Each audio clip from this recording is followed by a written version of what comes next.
بسم اللہ الرحمن الرحیم۔ السلام علیکم۔ پروگرام علم و حکمت میں خوش آمدید۔ میں ہوں محمد سن الیاس۔ ناظرین کرام، ہماری ایک کوشش ہوتی ہے کہ مسائل کا علمی تجزیہ کیا جائے، لوگوں کی ایجوکیشن بھی ہو، لوگ یہ جانیں بھی کہ مختلف الخیال علماء جب مختلف نقطہ نظر اپناتے ہیں ان کا مختلف استدلال بھی ہوتا ہے، لیکن آپس میں شائستگی کے ساتھ، تحمل کے ساتھ، بردباری کے ساتھ آپ کیسے اپنا نقطہ نظر پیش کرتے ہیں۔ ہمارے معاشرے میں بالعموم یہ فضا نہیں ہے، جہاں پر اختلاف ہوتا ہے، جہاں پر نقطہ نظر کا تفاوت ہوتا ہے وہاں مناظرانہ فضا پیدا ہو جاتی ہے، ایک ایگریسو ڈیبیٹ کا ماحول ہوتا ہے۔ ہم ہمیشہ کوشش کرتے ہیں کہ ٹھنڈے دل و دماغ سے، تحمل کے ساتھ، علمی انداز میں اور ایجوکیشنل انداز میں محض اپنے نقطہ نظر کو واضح کریں، اور جو کچھ استدلالات دنیا میں سامنے آتے ہیں اس پر غامدی صاحب کی رائے بھی جانیں۔ اسی سلسلے کو لے کر ایک دفعہ پھر حاضر خدمت ہیں، آغاز کرتے ہیں۔ سابق ہمارے ساتھ تشریف فرمائیں جناب جاوید احمد غامدی صاحب۔ السلام علیکم غامدی صاحب۔ وعلیکم السلام۔ ہم سب ایک موضوع پر آپ سے استفادے کا ہم نے آغاز کیا تھا، استدلال پر آنے سے پہلے قرآن مجید کی ایک آیت بھی زیر بحث ہے۔ میں چاہتا ہوں ابتدا میں چند تمہیدی کلمات اس پر بھی آپ فرمائیں کہ کتنی ضرورت ہے ہمارے معاشرے میں کہ ہم مختلف خیال رکھنے کے باوجود، مختلف منہج رکھنے کے باوجود، مختلف زاویہ نظر رکھنے کے باوجود، اگر محض تبادلہ خیال، مکالمہ، ٹھنڈے دل و دماغ سے بس اپنی بات پہنچا دینا اور اس کے بعد دوسرے کو اسپیس دینا، دوسرے کو یہ مارجن دینا کہ وہ اپنی رائے پر قائم رہے، کتنی ضرورت ہے اس کی؟ اور اگر یہ ماحول نہ ہو تو اس اوور آل جو اسلام کی اورینٹیشن ہے، غیر مسلم ہمیں دیکھتے ہیں، اس پر کیا منفی اثر پڑتا ہے؟ اسلام تو بہت بڑی چیز ہے، ہمارے عمومی علمی رویے ہمارے پورے وجود پر اثر انداز ہوتے ہیں۔ یعنی یہ معاملہ صرف مذہبی مباحث تک محدود نہیں رہتا۔ اگر ہم نے اپنی اچھی تربیت نہیں کی، چیزوں کو دیکھنے کا کیا انداز ہونا چاہیے، علمی مباحث میں اختلاف ہو جائے تو کیا رویہ اختیار کرنا چاہیے، اپنی بات کس طرح کہنی چاہیے، دوسرے کی بات کس طرح سننی چاہیے، اس کی تربیت اگر ہم نے مذہبی معاملات میں نہیں کی تو یہ چیز صرف مذہبی معاملات تک محدود نہیں رہے گی، یہ اس سے آگے بڑھ کر ہماری طبیعت بنے گی۔ چنانچہ یہ دیکھ سکتے ہیں آپ کہ ہمارے ہاں جب لوگوں کے درمیان سیاسی اختلافات ہوئے ہیں تو وہاں پھر اس طبیعت کا ظہور کس طریقے سے ہوتا ہے۔ لوگ ایک دوسرے کو گالی دیتے ہیں، وہ ایک دوسرے کی تغلیط اور تردید کرنے میں اس کی عزت نفس تک کا خیال نہیں رکھتے، وہ اس کو کسی خاص جگہ پر رکھ کر اس کو بعض نام دینا شروع کر دیتے ہیں۔ وہ چیز جس کو قرآن مجید نے تنابز بالالقاب کہا ہے اور اس کو ممنوع قرار دیا ہے، اس تک کا ارتکاب اچھے خاصے پڑھے لکھے لوگ، یونیورسٹیوں کے پروفیسر، اساتذہ، وہ تک کرنے لگ جاتے ہیں۔ تو اس کا مطلب کیا ہے؟ اس کا مطلب یہ ہے کہ ہم نے کسی دائرے میں بھی اپنی یہ تربیت نہیں کی کہ ہم اختلاف کس طریقے سے کریں گے۔ اسی وجہ سے میں نے یہ بات عرض کی تھی اور بارہا اس کی جانب توجہ دلائی ہے کہ مسلمانوں کے اندر تنقیدی رویہ کیا ہوتا ہے، اس کی تربیت ہی نہیں ہوئی۔ ہمیں یہ بتایا ہی نہیں گیا کہ تنقید تنقیص نہیں ہوتی، کسی کا نقص نکالنا، کسی کے عیوب تلاش کرنا، عیب چینی کرنا، کسی کا تمسخر اڑانا، یہ سب برائی کی باتیں ہیں، گناہ کی باتیں ہیں، ان میں سے کسی کا ارتکاب نہیں ہونا چاہیے۔ ہمارے ملک میں کیا بلکہ پوری دنیا میں لوگ مذہب کے معاملے میں، سیاست کے معاملے میں، معیشت کے معاملے میں، معاشرتی اقدار کے معاملے میں، سماجیات کے باب میں بہت سی چیزوں سے اختلاف کرتے ہیں۔ یہ اختلاف اصل میں انسان کا حسن ہے، یعنی وہ چیزوں کو مختلف زاویوں سے دیکھتا ہے تو اس سے چیزوں کی تنقیح کا عمل ہوتا ہے۔ انسان کا معاملہ یہ نہیں ہے کہ مجھے یا آپ کو کوئی کامل علم دے دیا گیا ہے، ہم سب کے سب عام انسان ہیں، سوچتے ہیں، بعض چیزیں نظر انداز ہو جاتی ہیں، بعض چیزوں کی طرف میری توجہ نہیں ہوگی۔ جب آپ مجھ پر تنقید کرتے ہیں، تنقید کو برے معنی میں نہیں لیں، یعنی میری بات کی تنقید کرتے ہیں، اس پر سوالات اٹھاتے ہیں، اس کے بارے میں اپنا نقطہ نظر بیان کرتے ہیں، تو کیا ہوتا ہے؟ ہوتا یہ ہے کہ جن چیزوں کی طرف میری توجہ نہیں ہوئی یا تو وہ چیزیں نمایاں ہو جاتی ہیں، اور یا یہ ہوتا ہے کہ میں نے اپنی طرف سے تو بات جو کچھ سمجھی بیان کی، لیکن اس کے لیے شاید موضوع الفاظ تلاش نہیں کر سکا، موضوع تعبیریں تلاش نہیں کر سکا۔ بارہا آپ نے دیکھا ہے کہ ایک بات ہم پر بالکل واضح ہوتی ہے لیکن 10 مرتبہ غور کرنا پڑتا ہے کہ اس بات کو اب کس طرح بیان کیا جائے کہ اس کا حقیقی معنی میں ابلاغ بھی ہو جائے، یہ کمیونیکیٹ بھی ہو جائے۔ یہ مشکل چیزیں ہیں، تو ان سب چیزوں میں جو چیز مدد کرتی ہے وہ لوگوں کی تنقید ہے۔ یعنی لوگوں کی تنقید سے مراد چیزوں کا علمی جائزہ لینا. تنقید کا مطلب یہ ہوتا ہے. ہم تنقید کا مطلب ہی یہ سمجھتے ہیں کہ ہمیں دوسرے کو نیچا دکھانا ہے. یہ جو مختلف گروہ ہیں، مختلف فرقے ہیں، ان کے علماء ہیں، یہ بات سمجھ لینی چاہیے کہ سب ہمارے علماء ہیں. یعنی ہر وہ شخص، وہ بریلوی ہے، وہ دیوبندی ہے، وہ اہل حدیث ہے، وہ سلفی ہے، وہ کسی بھی نقطہ نظر کے حاملین میں سے ہے، وہ ماضی میں تھا، وہ آج ہے. یہ سب کے سب محمد الرسول اللہ صلی اللہ علیہ وسلم کی امت کے لوگ ہیں. اور اگر آپ قرآن مجید کی روشنی میں دیکھیں تو وہ یہ کہتا ہے کہ انما المؤمنون اخوہ، سب تمہارے بھائی ہیں. تو بھائیوں کی حیثیت سے ہم ایک دوسرے کی خیرخواہی میں بعض چیزوں کی طرف توجہ دلاتے ہیں. یہ توجہ دلانا ہی اصل میں علم کی ترقی کا باعث بنتا ہے. اس کو نہ کسی کی تردید پر محمول کرنا چاہیے، نہ کسی کے خلاف بات کرنے پہ محمول کرنا چاہیے. یہ سب سے بڑا سبق ہے جو ہمیں عمومی زندگی میں حاصل کرنا چاہیے کہ ہم ایک دوسرے سے سیکھیں. یعنی وہ آدمی جو مجھ سے کسی سیاسی معاملے میں اختلاف کرتا ہے، وہ اصل میں مجھے کچھ سکھا رہا ہے. وہ دوسرا پہلو میرے سامنے رکھ رہا ہے. وہ مجھے یہ بتا رہا ہے کہ تم کسی شخص کی محبت میں فلاں فلاں چیزوں کو نظر انداز کر رہے ہو، یا کسی پارٹی کی محبت میں فلاں چیزوں سے صرف نظر کر رہے ہو. تو یہ دیکھیے کتنی بڑی خدمت ہے. یہی معاملہ مذہبی چیزوں میں بھی ہوتا ہے. قرآن مجید کی کسی آیت کو آپ پڑھ رہے ہیں، آپ نے اس میں لفظ کو نظر انداز کر دیا، آپ نے موقع کلام کو نظر انداز کر دیا. میں نے یہی غلطی کر ڈالی، میں نے آپ پر تنقید کی، آپ نے مجھ پر تنقید کی، تو ان چیزوں کی طرف میری توجہ ہوئی جن کو میں نظر انداز کر بیٹھا تھا، جن پر میری نگاہ نہیں پڑی تھی. یہ بات کہ میں کسی چیز کو کیسے نظر انداز کر سکتا ہوں، یہ تکبر ہے، یہ علم نہیں ہے. علم عاجزی سکھاتا ہے. نہیں، میں انسان ہوں، مجھ سے غلطی ہو سکتی ہے. تو جب بھی کسی اختلافی مسئلے پر گفتگو کرنی ہو تو وہ کبھی ایسے نہیں ہونی چاہیے کہ ہمیں دوسرے کو نیچا دکھانا ہے، یا اس کے بارے میں یہ بتانا ہے کہ وہ تو کچھ نہیں جانتا، یا اس کے علم پر حملہ آور ہونا ہے، یا اس کا استخفاف کرنا ہے، یا اس کو استہزاء کا نشانہ بنانا ہے. ہمیں یہ کوشش کرنی ہے کہ وہ بھی ایک زاویہ نظر ہے چیزوں کو دیکھنے کا، اور ہم اس چیز کو ایسے دیکھتے ہیں. ہم ایسے کیوں دیکھتے ہیں، اس کا استدلال، اس کی ریزننگ وہ ہمیں بیان کرنی چاہیے. اگر یہ فضا ہم اپنی گفتگوؤں میں پیدا کر سکیں، اپنے مکالمات میں پیدا کر سکیں، تو لوگ اس طرح کی چیزوں سے حظ اٹھائیں گے. وہ ان سے اپنے علم میں ترقی محسوس کریں گے. وہ یہ کہیں گے کہ ہمیں ایک اور زاویہ نظر ملا چیزوں کے بارے میں غور کرنے کا، یہ فائدہ ہوگا اس سے. لیکن جس وقت آپ مورچہ باندھ کر مقابل میں آ جاتے ہیں، اب آپ نے کسی دوسرے آدمی کو احمق ثابت کرنا ہے، یا اس کو گستاخ ثابت کرنا ہے، یا اس کو دین کے معاملے میں کوئی فتنہ پرور ثابت کرنا ہے، تو اس طرح آپ بہت سے گناہوں کا ارتکاب کر بیٹھتے ہیں. یعنی آپ دوسرے کی نیت اور محرکات طے کرتے ہیں جس سے ہمیں روکا گیا ہے. آپ بدزنی کرتے ہیں جس کو ایک بڑا گناہ قرار دیا گیا ہے. کہا گیا نا کہ ان کثیر من الظن الاسم. یہ جتنی چیزیں بھی ہیں وہ آپ اگر غور کریں تو گناہ بن جاتی ہیں، اللہ تعالیٰ کی نافرمانی بن جاتی ہیں. ان تمام چیزوں کے بارے میں یہی رویہ ہونا چاہیے کہ میں اپنی بات کو درست کہتا ہوں لیکن اس میں غلطی کا امکان تسلیم کرتا ہوں.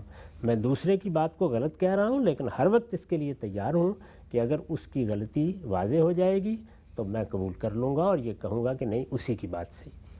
ٹھیک ہے، ہم سے بہت ہی اہمیت کی حامل ہے یہ گفتگو، اور ہم یہ دیکھتے ہیں کہ ہمارے معاشرے میں بالعموم اسی کا فقدان ہوتا ہے، جس کے نتیجے میں نہ صرف یہ کہ کمیونیکیشن نہیں ہوتی، علمی استدلال کا تبادلہ خیال نہیں ہوتا، بلکہ لوگوں میں بھی تعصب اور عصبیت پیدا ہوتی ہے، نفرتیں جنم لیتی ہیں. موضوع کو آگے بڑھاتے ہیں. آپ سے ہم استفادہ کر رہے تھے. ہمارے ہاں بالعموم اس بات میں بہت اختلاف ہوتا ہے، بات چیت بھی ہوتی ہے کہ رسالت مآب صلی اللہ علیہ وسلم ظاہری بات ہے ہمارے پیغمبر ہیں، دنیا پر حتمی حجت لے کر وہ آئے، دین کا قطعی ماخذ ہیں. ان کے بارے میں کچھ تصورات ایسے ہیں جو لوگوں کے اختلاف کا باعث بنتے ہیں. آپ کے علم کی کیا نوعیت تھی، قرآن مجید کی آیات کیا کہتی ہیں؟ ایک آیت میں آپ کی خدمت میں پیش کر چکا ہوں، تفصیلی اس پر آپ نے تجزیہ کیا. آگے بڑھاتے ہیں سلسلے کو. اگلی آیت میرے سامنے ہے. یہ آیت کے الفاظ ہیں کہ وَعَلَّمَكَ مَا لَمْ تَكُنْ تَعْلَمْ. ترجمہ اس کا کیا جاتا ہے اور تمہیں سکھا دیا جو کچھ تم نہیں جانتے تھے. کہا جاتا ہے کہ ظاہری بات ہے پیغمبر تھے، انسان تھے، جب ان کو یہ کہا گیا کہ تمہیں وہ کچھ سکھا دیا جو تم نہیں جانتے تھے، تو اس کا مطلب یہ ہے کہ ہر چیز کا علم ان کو سکھا دیا گیا ہے. وہ ہر چیز کے بارے میں جانتے ہیں، کیونکہ آیت تو یہ کہہ رہی ہے کہ جو تم نہیں جانتے تھے وہ سب کچھ بتا دیا. اور سب کچھ ظاہری بات ہر انسان نہیں جانتا، تو ما کان وما یکون کا علم پیغمبر کو دے دیا. یہ بات ماننا بھی ہمارے لیے ضروری ہے. یہ سمجھ لیجئے کہ میں نے جو ابتدا میں قاعدہ بتایا تھا، ہمیشہ چیزوں کو اسی پر دیکھنا چاہیے. یعنی قرآن مجید ہو یا دنیا کی کوئی اور کتاب ہو، آپ کو انہی مراحل سے گزارنا ہے. وہ مراحل فہم کے مراحل ہیں. وہ شیکسپیئر کے کسی کلام کو سمجھنے کے لیے بھی اتنا ہی اہم ہے، اقبال کی کسی نظم کو سمجھنے کے لیے بھی اتنا ہی اہم ہے، غالب اور فردوسی کو سمجھنے کے لیے بھی اتنا ہی اہم ہے جتنے اللہ کی کتاب کو سمجھنے کے لیے اہم ہے. یعنی اصول ایک ہی ہیں. ایسا نہیں کہ وہاں اصول مختلف ہو جائیں گے. ہر کلام جب وجود میں آتا ہے تو وہ انہی تینوں مراحل میں اپنے مدعا کو متعین کرتا ہے. یعنی سب سے پہلے جب میں لکھتا ہوں یا بولتا ہوں تو میں لفظ کا انتخاب کرتا ہوں. لفظ کا انتخاب کرتا ہوں تو میں بھی جانتا ہوں، آپ بھی جانتے ہیں کہ لفظ کے بہت سے معنی ہوتے ہیں. آپ لغت اٹھا کے دیکھیے، اس میں بعض اوقات ایک لفظ کے 100 کے قریب معنی آپ کو مل جائیں گے. بہت سے الفاظ ہیں، انگریزی لغت اٹھائیں، عربی لغت اٹھائیں، آپ اردو لغت اٹھائیں، آپ کو دسیوں کی تعداد میں معنی لکھے ہوئے ملیں گے. وہ معنی مختلف پریپوزیشن سے، صلات سے تبدیل ہو رہے ہوں گے. ان میں نئے نئے پہلو نمایاں ہوتے چلے جائیں گے. یہ سب چیزیں ہوتی ہیں. اب ظاہر ہے کہ جب ہم کلام کرتے ہیں تو کیا یہ کافی ہے کہ ہم یہ کہیں کہ یہ دیکھیے لغت میں اس لفظ کے یہ معنی بھی لکھے ہوئے ہیں، یہ معنی بھی لکھے ہوئے ہیں، تو یہ سارے مراد ہو جائیں گے؟ نہیں. جب ہم اس لفظ کو اٹھاتے ہیں تو اس کو کسی ایک مفہوم میں استعمال کرنے کے لیے اٹھاتے ہیں. جب وہاں سے ہم اٹھائیں گے تو ظاہر ہے جملہ بنائیں گے. تو جملے کی تالیف یہ بتائے گی کہ یہاں ہم نے اٹھا کر اس کو کس مدعا کے لیے استعمال کرنے کا فیصلہ کیا ہے. یہ بات بعض اوقات حتمی طریقے پر جملے کی تالیف سے بھی واضح نہیں ہوتی. اس سے آگے بڑھ کر پھر یہ دیکھا جاتا ہے کہ بات کس سیاق و سباق میں کہی گئی ہے، کس کانٹیکسٹ میں کہی گئی ہے. تو قرآن مجید کیا بلکہ ہم جب عام گفتگو بھی کر رہے ہوتے ہیں تو اس وقت بھی ہم بہت سے الفاظ بولتے ہیں. مثال کے طور پر میں آپ سے گفتگو کر رہا ہوتا ہوں اور میں یہ کہتا ہوں کہ میری عمر اس وقت 70 سال کی ہوگی ہے. میں نے ہر شخص پر یہ بات واضح کرنے کی کوشش کی ہے کہ فلاں معاملے میں میرا نقطہ نظر کیا ہے. اب یہاں ہر شخص کو آپ اگر لغت سے اٹھا کے دیکھیں تو آپ یہ کہیں گے کہ ہر شخص سے مراد دنیا کا ہر شخص ہے. ہو سکتا ہے کہ آپ یہ کہیں کہ اس وقت دنیا میں 7 ارب 7.5 ارب کی تعداد ہے، تو غامدی صاحب یہ دعویٰ کر رہے ہیں کہ انہوں نے ہر شخص کو یہ بات بتا دی. آپ اس سے بھی آگے چلے جائیں اور آپ یہ کہیں کہ ہر شخص سے مراد تو آج کا ہر شخص بھی ہے، ماضی کا ہر شخص بھی ہے، مستقبل کا ہر شخص بھی ہے. تو زبان ایسے کام نہیں کرتی. یعنی اس میں جب یہ الفاظ بولے گئے ہیں تو یہ ایک سیاق میں بولے گئے ہیں. وہاں ہر شخص کا مدعا بھی اس سیاق نے طے کر دیا ہے. اس میں بعض اوقات ہر شخص سے مراد آپ کے مخاطبین ہوتے ہیں، بعض اوقات آپ کی قوم ہوتی ہے، بعض اوقات آپ کی برادری اور قبیلے کے لوگ ہوتے ہیں، بعض اوقات کسی جماعت کے لوگ ہوتے ہیں، بعض اوقات آپ کے احباب کے لیے یہ لفظ استعمال ہو جاتا ہے جن کی تعداد ہو سکتا ہے 10 بھی نہ ہو. تو یہ سب چیزیں کیا چیز بتاتی ہے؟ یہ وہ سیاق و سباق بتاتا ہے. تو یہاں پر بھی یہی صورتحال ہے. جس طرح میں نے اس سے پہلے عرض کیا کہ سورہ آل عمران کی اس آیت میں اللہ تعالیٰ ایک خاص سیاق میں ایک بات بیان کر رہے ہیں. اس میں جملے کا ایک حصہ حذف ہو گیا ہے. جملے کا وہ حصہ اگر آپ الگ کر کے نکالیں تو اور نکلے گا، آپ اس کے سیاق میں رکھ کے نکالیں تو بالکل اور بات ہے. یعنی سیاق یہ تھا اس کا، جیسے کہ میں نے وضاحت سے آپ کو بتایا کہ اللہ تعالیٰ نے آخر لوگوں کو اس تکلیف سے کیوں گزارا. اگر الگ الگ کرنا ہی مقصود تھا، جیسے کہ بتا گیا نا کہ اللہ تعالیٰ الگ الگ کرے گا، کون منافق ہے کون مومن ہے الگ کرے گا. وجہ میں نے آپ کو بتائی کہ اس وقت اللہ نے فیصلہ کرنا ہے. جیسے قیامت میں ہے نا کہ سب لوگوں کو الگ الگ کر دیا جائے گا اور سب لوگ اپنی اپنی جماعت میں کھڑے ہو جائیں گے اور سب لوگ اس موقع کے اوپر گروہوں میں بانٹ دیے جائیں گے. یعنی کون ہیں جو اصحاب الیمین ہیں، کون اصحاب الشمال ہیں، کون السابقون ہیں. قرآن مجید نے بتایا نا کہ سب کے سب اپنے اپنے گروہوں میں چلے جائیں گے. تو یہی صورتحال جب پیغمبر مبعوث ہوتا ہے تو اس کے مخاطبین کی بھی کی جاتی ہے. تو اللہ تعالیٰ نے بتایا کہ احد میں جو ہزیمت اٹھانی پڑی وقتی طور پر، اس کی وجہ یہ تھی، یہ کرنا مقصود تھا. سوال پیدا ہوا کہ اللہ نے خود کیوں نہیں بتا دیا؟ جواب یہ دیا گیا کہ اللہ کا طریقہ نہیں ہے، بلکہ وہ اس کے لیے، یہ اللہ کا طریقہ نہیں ہے بلکہ وہ اس کے لیے رسولوں کا انتخاب کرتا ہے. تو اب بلکہ وہ رسولوں کا انتخاب کرتا ہے کس مقصد کے لیے؟ الگ الگ کرنے کے لیے. یہ تھی وہ بات جو اگلے جملے میں لفظوں میں بیان نہیں ہوئی. اس کو پیچھے سے سمجھ لینا چاہیے تھا. جیسے ہی آپ پیچھے سے اس کو سمجھیں گے تو بالکل واضح ہو جائے گا کہ اللہ تعالیٰ یہ کہہ رہے ہیں کہ میں نے یہ آزمائش برپا کی. اس آزمائش کو برپا کرنے کا مقصود یہ تھا کہ لوگ الگ الگ ہو جائیں. میں یہ بات تمہیں خود بتا دیتا؟ نہیں، یہ میرا طریقہ نہیں ہے کہ میں ایسا کروں. میں ہمیشہ یہی کرتا ہوں کہ رسولوں کا انتخاب کر کے ان کی ذمہ داری لگاتا ہوں کہ وہ ایک کشمکش برپا کرے. اس کے نتیجے میں آزمائش آتی ہے. آزمائش بتا دیتی ہے کہ کون منافق ہے، کون کمزور ہے اور کون سچے ایمان کا حامل. علم غیب زیر بحث ہی نہیں. علم غیب زیر بحث ہی نہیں ہے اگر سیاق و سباق میں رکھ کر دیکھیں. چنانچہ دیکھیے اسی مقصد کے لیے اللہ تعالیٰ نے اتنا تفصیلی تبصرہ کیا. یہاں احد پر تبصرہ تھا، تفصیلی تبصرہ کیا جنگ تبوک پر سورہ توبہ میں. تو وہاں یہ بتایا ہے کہ وہ سارا مارکا اس مقصد کے ساتھ جس کے لیے حضور گئے. ایک اور پہلو اپنے اندر یہ رکھتا تھا کہ منافقین مسلمانوں کی جماعت سے الگ ہو جائے. چنانچہ رسالت میں آپ صلی اللہ علیہ وسلم کو بڑی محبت سے، بڑے التفات سے توجہ دلائی گئی کہ آپ نے اپنی کریم النفسی سے ان لوگوں کو اجازت دے دی. اف اللہ ان کا، اللہ آپ کو معاف کرے، آپ کو اجازت نہیں دینی چاہیے تھی. یہ مقصد ختم ہو گیا اس کے نتیجے میں. تو اللہ تعالیٰ اس طریقے سے پیغمبروں کی موجودگی میں وہ امتحان برپا کرتا ہے جس سے لوگوں کو الگ الگ کیا جاتا ہے تاکہ وہ عدالت جو پیغمبروں کے ذریعے سے لگی ہے اس کا فیصلہ سنایا جا سکے اور وہ فیصلہ نافذ ہو جائے. تو کیا کیا ہم نے وہاں؟ ہم نے یہ کیا کہ اس کو اس کے سیاق میں رکھ کے دیکھا. اب اس آیت کو، یہ سورہ نساء میں ہے، اس کو بھی ذرا اس کے سیاق میں رکھ کے دیکھیے کہ یہ بات کیا ہے جو یہاں بیان ہو رہی ہے. دیکھیے ارشاد فرمایا ہے وَلَوْلَا فَضْلُ اللَّهِ عَلَيْكَ وَرَحْمَتُهُ. یہ 113 آیت ہے سورہ نساء کی. وَلَوْلَا فَضْلُ اللَّهِ عَلَيْكَ وَرَحْمَتُهُ لَهَمَّتْ طَائِفَةٌ مِّنْهُمْ أَن يُضِلُّوكَ وَمَا يُضِلُّونَ إِلَّا أَنفُسَهُمْ وَمَا يَضُرُّونَكَ مِنْ شَيْءٍ وَأَنزَلَ اللَّهُ عَلَيْكَ الْكِتَابَ وَالْحِكْمَةَ وَعَلَّمَكَ مَا لَمْ تَكُنْ تَعْلَمْ وَكَانَ فَضْلُ اللَّهِ عَلَيْكَ عَظِيمًا. تم پر اللہ کی عنایت اور اس کی رحمت نہ ہوتی ہے پیغمبر تو ان میں سے ایک گروہ نے تو فیصلہ کر لیا تھا کہ تمہیں راہ راست سے ہٹا کر رہے گا، درا حالے کہ وہ اپنے سوا کسی کو راہ راست سے نہیں ہٹا رہے، راہ راست سے ہٹا کے رہے گا. وہ اپنے سوا کسی کو راہ راست سے نہیں ہٹا رہے اور نہ تمہیں کوئی نقصان پہنچا رہے ہیں. اب اس پر یہ ہوا وہ تمہیں کس طرح راہ راست سے ہٹا سکتے ہیں. یہ جملہ مقدر ہے. پیچھے کیا بیان ہوا تھا؟ وہ اپنے سوا کسی کو راہ راست سے نہیں ہٹا سکتے. انہوں نے فیصلہ کر لیا تھا کہ تمہیں راہ راست سے ہٹائیں گے. الفاظ کیا ہیں؟ لَهَمَّتْ طَائِفَةٌ مِّنْهُمْ أَن يُضِلُّوكَ. یعنی پہلے سیاق سمجھ لیں. ایک گروہ نے یہ فیصلہ کر لیا تھا ان لوگوں میں سے، تمہارے مخاطبین میں سے، اگر اللہ کی رحمت نہ ہوتی، اگر اللہ کی عنایت نہ ہوتی تو یہ تو اس بات پر تلے ہوئے تھے کہ تمہیں راہ راست سے ہٹا دیں گے. یہ ان کا مقصد تھا. اب مجھے یہ بتائیے کہ راہ راست کہاں سے ملتی ہے؟ اللہ کی طرف. وہ اہدنا الصراط المستقیم جس کی ہم دعا کرتے ہیں وہ اللہ دیتا ہے. یہ راہ راست ہم کو ملی ہے، کس ذریعے سے ملی ہے؟ اس ہدایت کے ذریعے سے جو رسول اللہ پر نازل ہوئی ہے.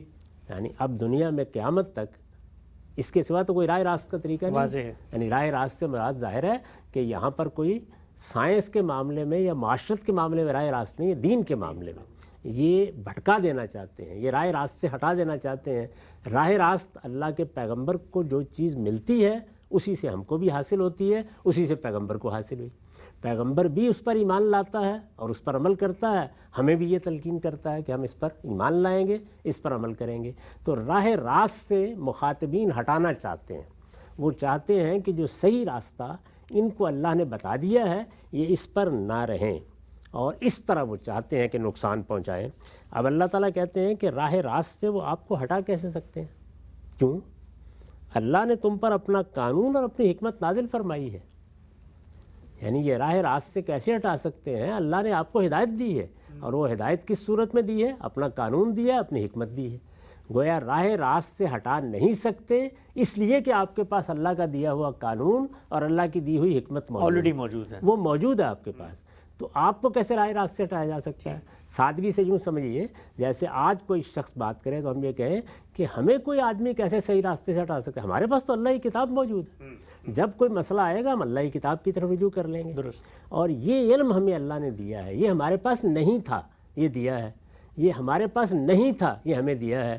تو یہ کس سیاق میں ہم بات کر رہے ہیں؟ اللہ کی ہدایت کے. اللہ کی ہدایت کے سیاق میں، جس سے وہ راہ راست، وہ اللہ کی دی ہوئی صراط مستقیم کو ہماری نگاہوں سے اوجھل کر دینا چاہتے ہیں. یہ ہے سیاق. اب اس سیاق میں یہ جملہ آیا ہے کہ اللہ نے تم پر اپنا قانون اور اپنی حکمت نازل فرمائی ہے اور تمہیں وہ کچھ سکھایا ہے جو تم نہیں جانتے تھے. سیاق کیا ہوا؟ اور اس طرح تمہیں وہ کچھ سکھایا ہے جو تم نہیں جانتے تھے. یعنی یہ ہدایت تمہارے پاس آئی ہے. ما کنت تدری مل کتاب ولا الایمان. دوسری جگہ اس کو اس طرح بیان کیا ہے، آپ نہیں جانتے تھے اس سے پہلے کہ کتاب کیا چیز ہوتی ہے، ایمان کیا چیز ہوتا ہے، قانون کیا چیز ہوتی ہے، ایمان و اخلاق کی چیزیں کیا ہوتی ہیں. یعنی یہاں پر یہ نہیں بیان کیا جا رہا کہ آپ جو کچھ نہیں جانتے تھے وہ سب آپ کو آج سکھا دیے. نہیں، یہ بتایا ہے کہ وہ راہ راست کا علم جس سے آپ واقف نہیں تھے، جو عرصے سے لوگوں کی نگاہوں سے اوجھل ہو چکا تھا. چونکہ عرب میں ایک لمبے عرصے سے ہم یہ جانتے ہیں کہ کوئی پیغمبر نہیں آیا تھا، تو اس لیے اللہ کی ہدایت جو تھوڑی بہت دین ابراہیمی کی صورت میں موجود تھی اس میں بڑی بدعت داخل ہو چکی تھی. اس کا متعین ہونا، اس کا واضح ہونا، اس کا ایک ہدایت بن کے، روشنی بن کے آنا، اس کو سامنے رکھ کر قرآن کہتا ہے کہ قد جاءکم من اللہ نور و کتاب مبین.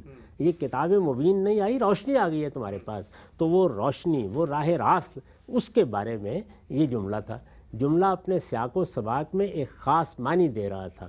اس کو جب آپ نے اس کے سیاق سے ہٹا دیا تو اب اس کے وہی معنی بن گئے جس کا میں نے ابھی مثال دے کے آپ کو کچھ واضح کرنے کی صحیح کی ہے کہ میں نے ہر کا لفظ بولا، آپ نے لغت میں ہر کا لفظ دیکھا اور ساری دنیا پر اس کو پھیلا دیا. اور اس طرح میری بات کی حماقت مجھ پر واضح ہوئی کہ میں کیا بیٹھا ہوں. درا حال ہے کہ جس سیاق میں نے وہ ہر کا لفظ بولا تھا وہاں بات بالکل واضح تھی. تو آپ دیکھیے اس کا ترجمہ جب میں نے کیا ہے تو وہ کتنا واضح ہو جاتا ہے. تم پر اللہ کی عنایت اور اس کی رحمت نہ ہوتی ہے پیغمبر، تو ان میں سے ایک گروہ نے تو فیصلہ کر لیا تھا کہ تمہیں راہ راست سے ہٹا کر رہے گا، درا حالے کہ وہ اپنے سوا کسی کو راہ راست سے نہیں ہٹا رہے اور نہ تمہیں کوئی نقصان پہنچا رہے ہیں. اس کے بعد ایک جملہ مقدر ہے، وہ تمہیں کس طرح راہ راست سے ہٹا سکتے ہیں؟ اللہ نے تم پر اپنا قانون اور اپنی حکمت نازل فرمائی ہے اور اس طرح تمہیں وہ چیز سکھائی ہے جو تم نہیں جانتے تھے، اور اللہ کی تم پر بڑی عنایت. اچھا، اب یہ مضمون قرآن مجید میں 10 مقامات پر آیا ہے کہ اللہ کا بڑا فضل ہوا ہے، بڑی عنایت ہوئی ہے. اللہ تعالیٰ نے تمہیں یہ ہدایت آسمان سے دی ہے، قرآن نازل کیا ہے. یہ اسی ہدایت کا ذکر ہے اور اسی کو دوسری جگہ بیان کیا ہے کہ یہ بات اس سے پہلے نہیں معلوم تھی کہ خدا کی متعین شریعت کیا ہے، اس کے احکام و حدود کیا ہیں. اللہ نے یہ سب کچھ دیا اور رسالت مآب صلی اللہ علیہ وسلم اس کی بنیاد پر خود بھی راہ راست پر کھڑے ہوئے اور پوری دنیا کے لیے بھی صراط مستقیم کے ہادی اور رہنما بن گئے. اس کا ذکر ہو رہا ہے. یہاں وہ مضمون ہی نہیں ہے، لیکن یہ کہ جب آپ اس کو سیاق سباق سے ہٹا دیں گے تو پھر میں نے عرض کیا کہ لفظ کے کوئی بھی معنی آپ بیان کر سکتے ہیں. بڑی ہی خوبصورتی سے آپ نے بڑی مفصل انداز میں ایک ایک پہلو واضح کیا اس آیت کا کہ کیسے جب ہم کلام کے کانٹیکسٹ کو اگنور کر دیتے ہیں تو اس سے جو متعین معنی ہے. اچھا، ایک اور چیز ہم سے بتائیے گا کہ اس کانٹیکسٹ کو سامنے رکھ کے جو عام طور پہ معنی کیا جاتا ہے اگر ہم ڈالیں تو کیسے قرآن مجید کی آیت خود اس کو اگل دیتی ہے، اس کو قبول نہیں کرتی. مثلا یہ کہ وہ تمہیں راہ راست سے ہٹانا چاہتے ہیں، ظاہری بات ہے جس راہ راست پہ تم ہو. اب اگر ہم وہ معنی لے لیں کہ اللہ نے تمہیں ہر چیز کا علم دے دیا تو مطلب اس سے ان کو کیا فرق پڑے گا کہ اللہ نے پتوں کا علم دے دیا، اللہ نے پانی کے قطروں کا علم دے دیا، وہ تو راہ راست سے ہٹانا چاہ رہے تھے نا. اس لیے میں نے کیا نا کہ ایک سیاق میں ایک لفظ بولا گیا تھا، معنی اس کے اس سیاق سے متعین ہونے چاہیے تھے. دیکھیے ہر جگہ کیا ہوگا، یا لفظ کے معنی کے بارے میں آپ نے صحیح علم بہم نہیں پہنچایا، یا جملے کی تعریف کو نظر انداز کر دیا، یا موقع کلام کو نظر انداز کر دیا.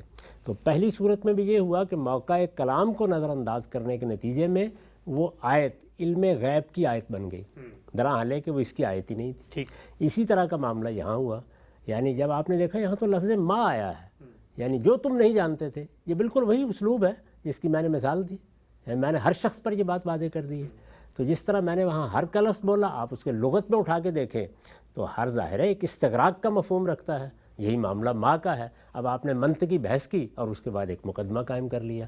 درا حالے کہ جو زبان و بیان کے اصول ہیں وہ یہ تقاضا کر رہے تھے کہ آپ دیکھیں بات کہاں کہی گئی ہے. تو بات جہاں کہی گئی ہے جب اس کو اس کے سیاق میں، اس کے کانٹیکسٹ میں رکھ کے دیکھا تو معلوم ہوا کہ وہ بات ہی بالکل اور ہے. یعنی جو اللہ نے قانون دیا ہے، جو اللہ نے حکمت دی ہے، وہ در حقیقت وہ چیز ہے کہ جس سے رسالت مآب صلی اللہ علیہ وسلم اس سے پہلے واقف نہیں تھے. اللہ نے اس سے واقف کر دیا، اس طرح راہ راست پر گویا آپ کو کھڑا کر دیا. یہ ہدایت خدا کی طرف سے آئی اور اس نے صراط مستقیم آپ پر واضح کر دی. بالکل یہی بات، یعنی جو یہاں کہا گیا نا کہ تم وہ چیز نہیں جانتے تھے جو تمہیں دی ہے، یہی بات کہ تم کیا نہیں جانتے تھے دوسری جگہ واضح کر دیا. ما کنت تدری مل کتاب ولا الایمان. آپ نہیں جانتے تھے کہ یہ قانون کیا ہے اور یہ شریعت کیا ہے اور یہ ایمان و اخلاق کی بحثیں کیا ہیں، یہ اللہ کی ہدایت آئی اور آپ کو یہ مل گئی۔ تو یہ چیز ہے جس کو بیان کیا گیا ہے۔ لہٰذا قرآن مجید کو جب بھی آپ سمجھیں، قرآن مجید، میں پھر بار بار عرض کروں، یہ کوئی قرآن مجید کے بارے میں خصوصی اصول نہیں ہے۔ ہر کلام کو آپ جب سمجھتے ہیں تو آپ کو انہی 3 مراحل سے تو لازماً گزارنا ہے۔ اس کے ساتھ بعض اوقات کچھ اور چیزوں کا بھی لحاظ رکھنا پڑتا ہے۔ مثال کے طور پر کسی خاص علم کی اصطلاحات ہیں، اس کا کوئی خاص عرف ہے، یا کسی کتاب کے اندر بعض حقائق واضح کر دیے گئے ہیں اور مصنف کہیں اجمال سے کام لے رہا ہے، تو وہ چیزیں بھی ملحوظ رکھنا ضروری ہیں۔ لیکن ان تینوں میں سے تو کسی ایک کا بھی اگر آپ لحاظ نہیں رکھیں گے تو یہی کچھ ہوگا جو اس سے پہلے میں آپ کے سامنے رکھ چکا ہوں۔ ٹھیک ہے، ہم سب بڑی ہی وضاحت سے بات آ گئی۔ آگے بڑھاتے ہیں اس سلسلے کو۔ 2 آیات زیر بحث ہیں، ایک اور تیسری آیت بھی بیان کی جاتی ہے ضمن میں، اور وہ آیت یہ ہے کہ الرحمن علم القرآن خلق الانسان علمہ البیان۔ کہا جاتا ہے کہ جب کہا گیا خلق الانسان تو یہاں پر الانسان سے مراد محمد صلی اللہ علیہ وسلم ہے، اور جب یہ اس کے بعد کہا گیا کہ علمہ البیان تو بیان سے مراد ما کان و ما یکون، یعنی ہر چیز کا علم، ہر چیز کا بیان، ہر چیز کی تفصیل وہ بھی رسالت محمد صلی اللہ علیہ وسلم کو سکھا دی گئی ہے۔ سورہ رحمان کی اس آیت سے بھی استدلال کیا جاتا ہے کہ اب یہ ہمارے ایمان کا گویا تقاضا ہے، عقیدے کا ایک تقاضا ہے کہ ہم یہ مانیں۔ آیت یہ کہہ رہی ہے کہ رسالت محمد صلی اللہ علیہ وسلم کو ما کان و ما یکون، دنیا میں ماضی سے لے کے مستقبل ہر شے، ہر چیز کا علم دیا گیا تھا۔ سورہ رحمان کی آیت کیا کہتی ہے؟ سورہ رحمان کو بھی سب سے پہلے یہ دیکھیے کہ اس کا موضوع اور مدعا کیا ہے۔ یعنی سورہ رحمان یہ بتاتی ہے کہ اللہ تعالیٰ نے اپنی کن شانوں کا ظہور کیا ہے۔ یہ آپ جانتے ہیں کہ اس میں بار بار ترجیح کی آیت آتی ہے۔ جی، ترجیح کی وہ آیت کیا ہے؟ فَبِأَيِّ آلَاءِ رَبِّكُمَا تُكَذِّبَانِ۔ تم اس پروردگار کی کن کن شانوں کو جھٹلاؤ گے۔ اس میں مختلف پہلوؤں سے اللہ تعالیٰ کی ان شانوں کو، ان کرشموں کو بیان کیا گیا ہے۔ وہ جو اس کی خلقت میں ظاہر ہوئے ہیں، وہ جو اس کے سنن میں ظاہر ہوتے ہیں، وہ جو اس کے فیصلوں میں ظاہر ہوں گے، وہ جو قیامت میں ہمارے سامنے جنت کی صورت میں آئیں گے، یہ تمام باتیں گویا سورہ میں بیان کی گئی ہیں۔ سورہ کا جو اسلوب ہے وہ ایک طرح سے بہت خوبی کے ساتھ توجہ دلانے کا اسلوب ہے، یعنی اگر تم غور کرو، اگر تم سمجھو تو یہ حقائق تمہارے سامنے آئیں گے۔ اب اس پوری سورہ کے اندر جو بات ہے اس کو سامنے رکھیے اور پھر دیکھیے کہ وہاں مدعا کیا ہے، یعنی کیا بات ہے جو کہی گئی۔ الرحمن علم القرآن، یعنی بات کہاں سے شروع ہوئی؟ رحمان نے قرآن کی تعلیم دی، یعنی اللہ تعالیٰ نے ہماری ہدایت کے لیے جو سامان کیا وہ کیا کیا؟ وہ یہ کہ قرآن اتارا۔ اسی آیت سے میں نے بار بار توجہ دلائی ہے کہ یہاں علامہ کا لفظ جس بانی میں استعمال ہوا ہے وہ کیا مفہوم ہے؟ وہ یہ ہے کہ اللہ نے قرآن مجید کو اس وضاحت کے ساتھ، اس بیان کے ساتھ نازل کیا ہے کہ ہر چیز جو دین سے متعلق ہے وہ واضح ہو گئی۔ یہاں بھی دیکھیے ہر چیز۔ جی، اب میں ہو سکتا ہے کہ یہ بات بیان کرتے ہوئے کسی وقت یہ کہوں کہ اللہ تعالیٰ نے اس کتاب میں ہر چیز واضح کر دی، سب کچھ واضح کرتی ہے، سب کچھ واضح کر دیا ہے۔ اسی طریقے سے جیسے خود قرآن نے کہا تفصیلاً لکل شیء، ہر چیز کی تفصیل کر دی ہے، تو یہاں بھی ہر سے مراد کیا ہے؟ دین سے متعلق ہر چیز، ہدایت سے متعلق ہر چیز، یعنی جو قرآن کا موضوع ہے اس سے متعلق ہر چیز۔ تو اللہ تعالیٰ نے یہ قرآن سکھایا۔ اچھا، اس میں جو اللہ تعالیٰ کی صفت بیان ہوئی ہے وہ کیا ہے؟ رحمان۔ یہ پیچھے دیکھیے جس آیت کو ہم نے ابھی پڑھا اس کی ابتدا کہاں سے ہوئی تھی؟ اگر اللہ کا فضل اور اس کی رحمت نہ ہوتی جی، تو اللہ تعالیٰ یہ صراط مستقیم نہ دکھاتا۔ اللہ نے کرم فرمایا کہ یہ دکھا دی، اب یہ راہ راست سے نہیں ہٹا سکتے۔ تو اللہ اپنی رحمت اس کو قرار دیتا ہے کہ اس نے کیا کیا؟ اس نے قرآن سکھایا ہے۔ اس میں کوئی شبہ ہی نہیں ہے کہ ہم سب کی سب سے بڑی ضرورت اس دنیا میں کہ اگر یہ دنیا امتحان کے لیے بنی ہے اور اگر اس کا نتیجہ جزا و سزا کی صورت میں نکلنا ہے تو سب سے بڑی یہاں پر عنایت کیا ہوگی؟ ہماری ہدایت کا اہتمام کیا جائے۔ یہی وجہ ہے کہ جو سب سے بڑی دعا ہمیں سکھائی گئی ہے وہ سورہ فاتحہ ہے۔ اور سورہ فاتحہ کس چیز کی دعا ہے؟ اہدنا الصراط المستقیم۔ سب سے بڑی دعا یہی ہے جو ہم کرتے ہیں، اس لیے کہ یہ دعا قبول ہونی چاہیے ہر حال میں۔ ممکن ہے روٹی نہ ملے، ممکن ہے کسی موقع پر ہمیں جنگ و جدال سے سابقہ پیش آ جائے، کوئی مصیبت آ جائے، کوئی بیماری آ جائے، ان سب کے اثرات سے بھی ہم پناہ مانگتے ہیں اللہ کی اور اس کی رحمت کی توقع رکھتے ہیں، لیکن ان میں سے ہر چیز چھوٹی ہے اگر ہم ہدایت سے محروم ہیں، کیونکہ یہ سب چیزیں جتنی ہیں یہ اپنے اثرات محدود رکھتی ہیں۔ بھوک آئی ہے تو زیادہ سے زیادہ کیا ہوگا؟ چند دن کا فاقہ ہو جائے گا، اس سے بھی آگے بڑھ گئے موت واقع ہو جائے گی، لیکن موت کے بعد تو زندگی شروع ہونی ہے۔ تو میں نے عرض کیا کہ اگر یہ دنیا امتحان کے لیے بنی ہے اور اگر اس کا نتیجہ جزا و سزا ہے اور وہ جزا و سزا ابدی ہے، تو پھر سب سے بڑی نعمت، سب سے بڑی اللہ کی عنایت یہ ہوگی کہ ہمیں ہدایت دے دے۔ تو یہاں اس لیے رحمان کی صفت استعمال کی، الرحمن علم القرآن، یعنی رحمان نے قرآن سکھایا ہے۔ اچھا، کیوں قرآن سکھایا ہے؟ یعنی یہ طریقہ کیوں اختیار کیا اللہ تعالیٰ نے کہ وہ قرآن کے ذریعے سے تعلیم دے؟ اس کی آگے دلیل بیان کی ہے۔ دلیل کیا بیان کی ہے؟ خلق الانسان علمہ البیان، انسان کو اللہ نے پیدا کیا ہے اور اس کو نطق اور بیان کی صلاحیت دی ہے، وہ بھی اپنی بات کا ابلاغ کرتا ہے اور اس کے ذریعے سے علم پہنچاتا ہے، اس کے ذریعے سے ہدایت پہنچاتا ہے۔ اللہ نے بھی یہی طریقہ اختیار کیا۔ اچھا، تو آپ یہ دیکھیے کہ کتنی مدلل بات ہے جس سے اس کی ابتدا کی گئی ہے۔ یہاں نہ سیاق میں نہ سباق میں، اس کے آگے کیا ہو رہا ہے؟ آگے قرآن مجید نے وہ جو ہدایت دی ہے اس کی تفصیل شروع ہو جاتی ہے، الشمس والقمر بحسبان والنجم والشجر یسجدان۔ یہاں جو چیز سکھائی گئی ہے وہ قرآن ہے، اور انسان کو وہ تعلیم دی گئی ہے، ظاہر ہے وہ رسالت میں آپ صلی اللہ علیہ وسلم کو بھی دی گئی ہے، آپ کی وساطت سے ہمیں بھی دی گئی ہے۔ کیوں دی گئی ہے؟ اس لیے کہ ہمارے اندر نطق اور بیان کی صلاحیت ہے، ہم بھی علم کا ابلاغ اسی طرح کرتے ہیں اور اسی سے سیکھتے ہیں۔ اللہ نے بھی یہی طریقہ اختیار کیا ہے۔ تو اتنی مدلل بات جو ہے اس کو آپ نے غارت کر دیا، تو سورہ کا سارا تعلق ہی بےمانی ہو گیا۔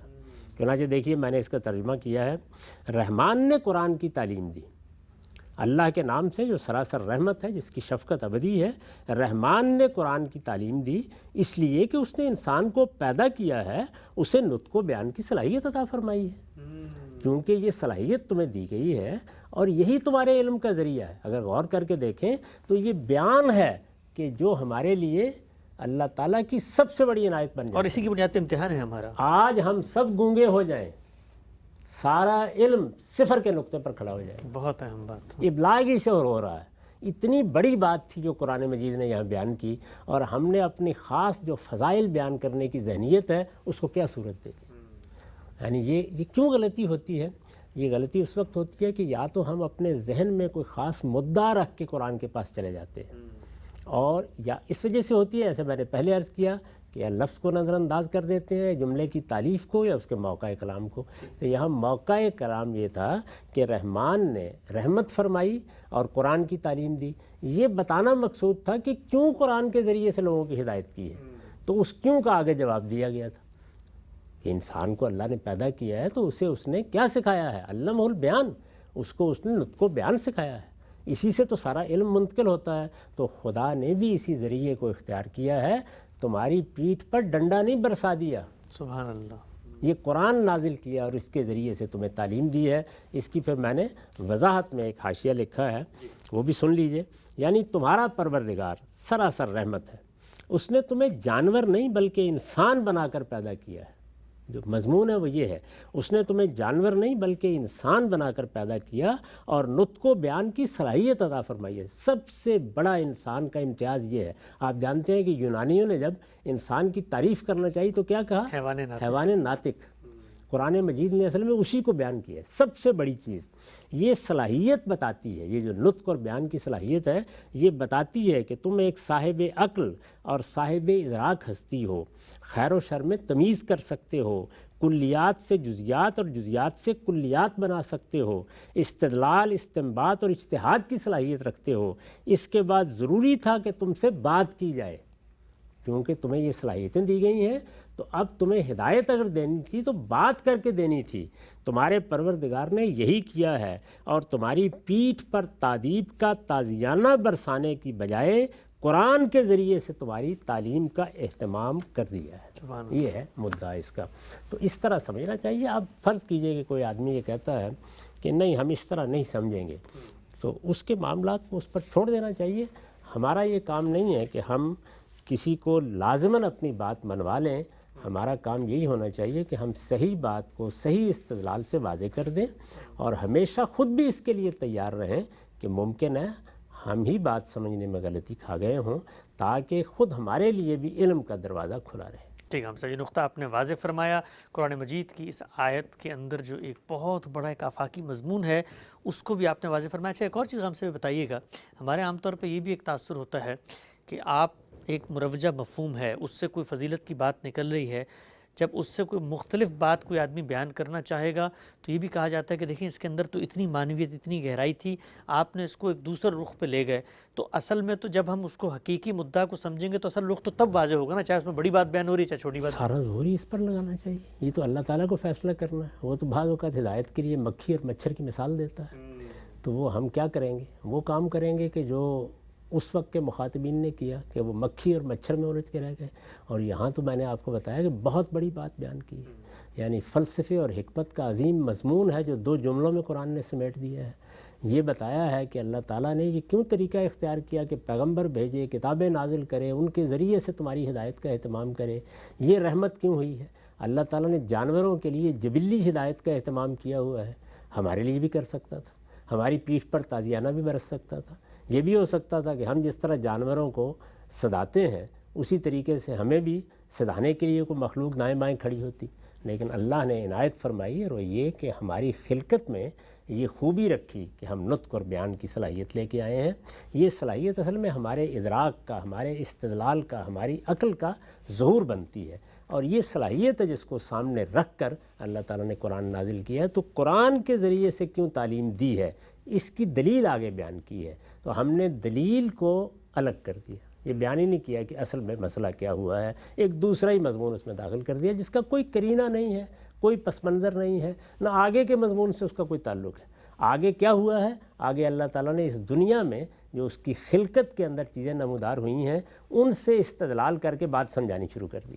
ٹھیک ہے، ہم سے نقطہ آپ نے واضح فرمایا، آگے بڑھاتے ہیں سلسلے کو۔ ایک چوتھی آیت بھی بیان کی جاتی ہے، عالم الغیب فلا یظہر علی غیبہ احد الا من ارتضی من رسول۔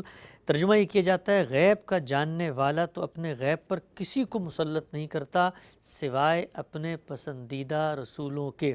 اب بظاہر غام صاحب اس آیت کا جو ترجمہ ہے اس میں تو بات دو چار کی طرح بیان ہو رہی ہے کہ بھئی غیب کا علم جو ہے موضوع بھی علم غیب ہی ہے، کہا بھی جا رہا ہے کسی کو نہیں کرتا، اور استثناء بیان کیا جا رہا ہے رسول کا۔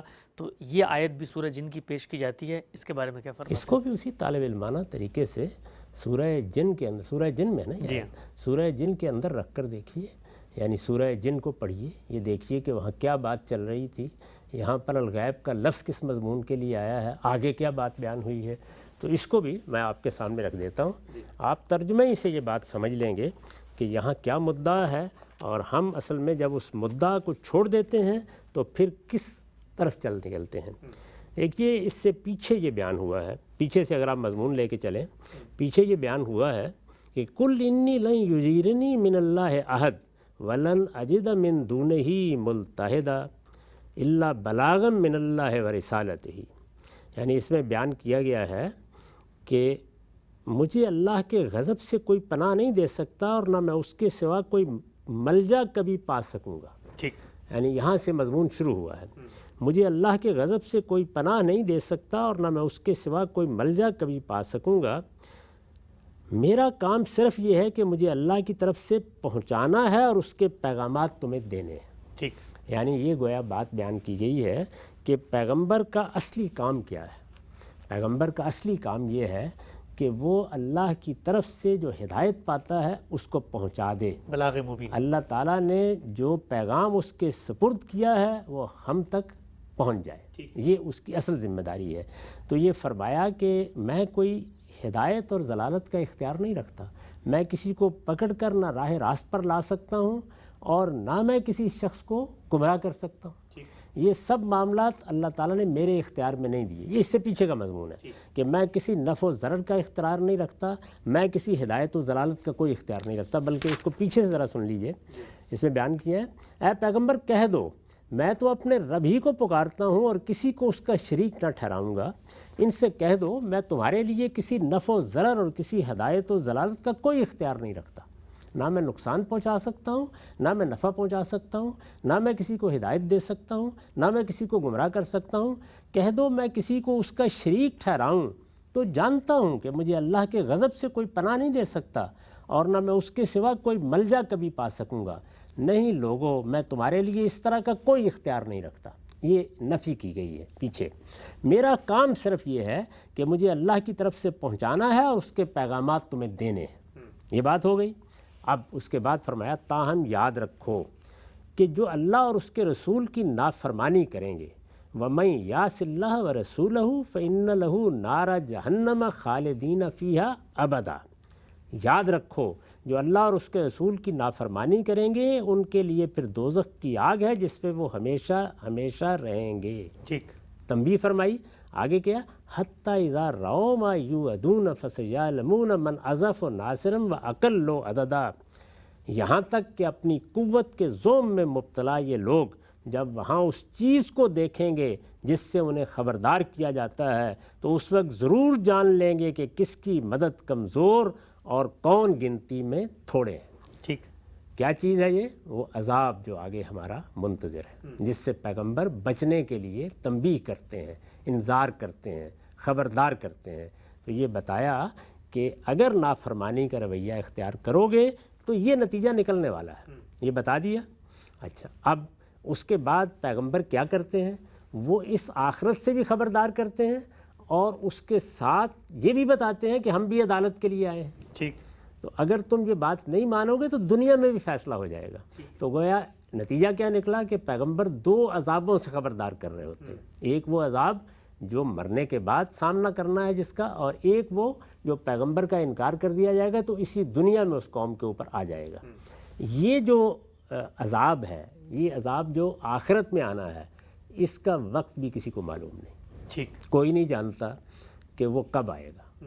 یعنی اس وقت بھی ہم بس زیادہ سے زیادہ یہ کہہ سکتے ہیں کہ وہ قریب آ گیا ہے، لیکن یہ کہ اللہ اس قریب کو کتنا بعید کر دے گا وہ تو ہمارے لحاظ سے قریب اور بعید ہوتا ہے نا، اللہ کے ہاں کیا صورتحال ہے۔ ہمیں تنبیہ کی گئی ہے کہ اپنے دنوں اور اپنے وقت اور اپنے قرب و بعد پر میری معاملات کو قیاس نہ کرو، یہ بتا دیا۔ جی، اچھا، اب آپ یہ دیکھیے کہ یہ جو عذاب ہے آخرت کا، وہ جو عذاب پیغمبر کے انکار کے نتیجے میں آتا ہے اس کا بھی وقت کسی کو معلوم نہیں ہوتا، بالکل ٹھیک، اس کا فیصلہ بھی اللہ ہی کرتا ہے۔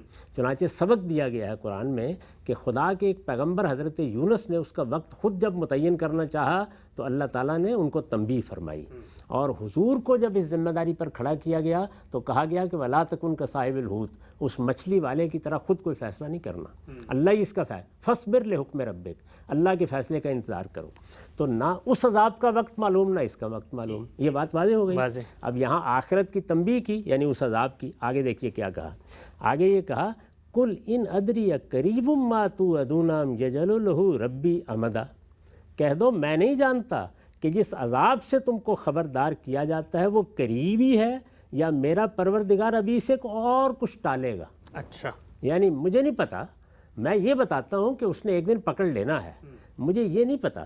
جیسے اب بھی ہم یہی کہتے ہیں کہ ایک دن قیامت آنی ہے، ہم سب کو وہاں جواب دہ ہونا ہے، ہم یہ نہیں بتا سکتے کہ وہ کل آئے گی یا پرسوں آئے گی۔ ٹھیک، تو پھر سنیے، کہہ دو میں نہیں جانتا کہ جس عذاب سے تم کو خبردار کیا جاتا ہے وہ قریبی ہے یا میرا پروردگار ابھی اسے کچھ اور ٹالے گا۔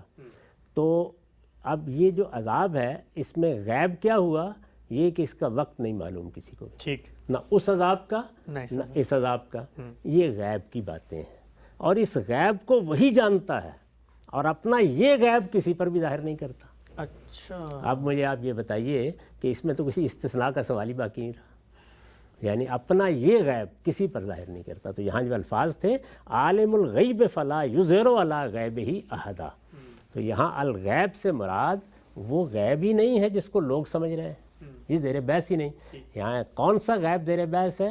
یہ کہ اللہ نے قوموں کے لیے جو اجل مقرر کی رکھی ہے وہ کب آئے گی، اور اللہ تعالیٰ نے دنیا کے لیے جو اجل مقرر کر رکھی ہے وہ کب آئے گی، ٹھیک، اس کو یہاں کہا گیا ہے۔